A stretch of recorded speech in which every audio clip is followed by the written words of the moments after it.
Faraz Zahabi is not only is he George St-Pierre's coach, head coach, he's also his best friend. They grew up together. Yeah. Carry on. Okay. So this will carry some weight. All right. So he was asking Robin, so what do you think? Because he says that George can actually heal up and come back, but he'd come back for something big and epic. And he says to his face, he goes, "What do you think, Mayweather? McGregor?" He actually threw out Mayweather as his comeback fight. Yeah.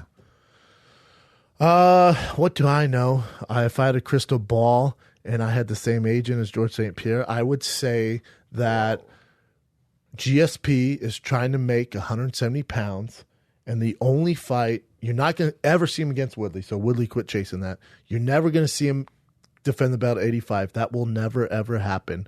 The only thing that will get him out of that warm Montreal bed is a fight against Conor McGregor.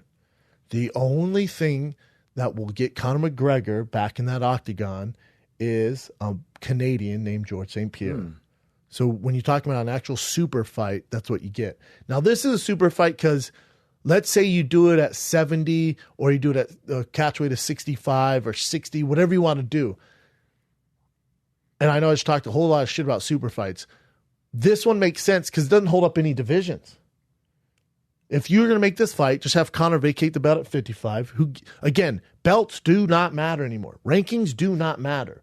All they want is the most popular fight possible. So you have GSP vacated 85, cool. Conor McGregor vacated 45, cool.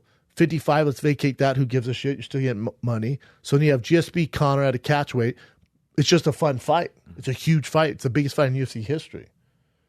GSP wants to make it happen. He's going to see if he can get to 70. Obviously, Conor McGregor can make 70. Now, is it the smartest fight for Conor? No. But what is left in MMA, in the UFC, that would be a smart fight? Does he make as much money fighting GSP as he would Manny Pacquiao?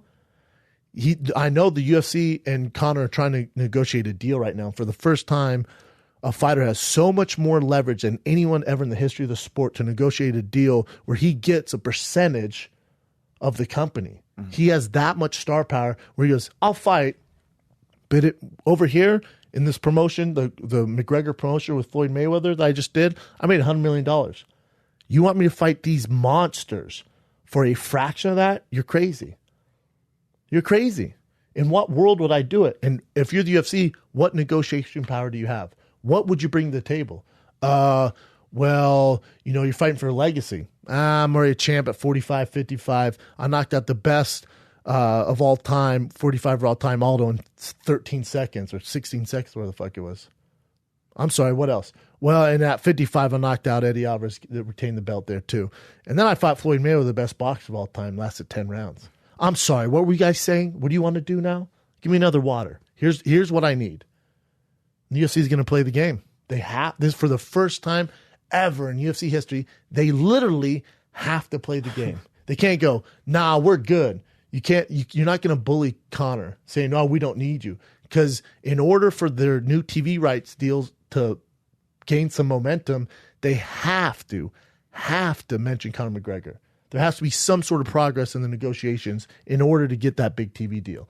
Because if let's say you're Amazon, Fox, ESPN, Showtime, HBO, whoever you are, Hulu, dear God, don't go on Hulu. But if they're on any of those and they go, all right, we see ratings are down, but who's your stars? And the UFC goes, if you're Amazon, Hulu, go, or Facebook, try to negotiate with them, or Fox, you go, well, do you have Rhonda? No, she's out. She's doing WWE. Okay, and remember, these guys aren't balls deep in MMA. They don't know stuff. They don't know the game. So all they know is the actual superstars. So do you have Rhonda? No, she's WWE. Oh, but you have Brock Lesnar? No, he's WWE too, and he's not fighting either. Oh, but you got, what's the Irish kid, the huge star, just fought Floyd? Conor McGregor. Yeah, no, he's cool too. He's actually not fighting either. Okay, what would you say you do? Who do you have?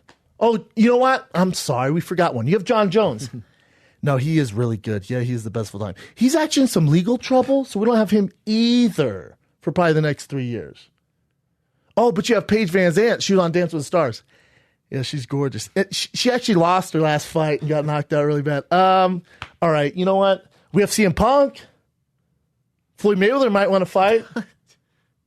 That's what you're dealing with. So for the first time ever, you got Conor McGregor with all the chips in his corner, and I love it. What else you got? So as big as Nate and Conor would be, This would be better this selling, trumps right? that. This trumps that. Nate's lost 3 out of his last 4 at 170. Yeah. You know, his last win was against Conor. So, and they're both technically 2 belt holders, both of them. So that's a huge biggest fight in UFC history. Okay. There's a lot. There's so many moving pieces that would have to happen to make that. GSP would have to make weight. He'd have to agree to the deal.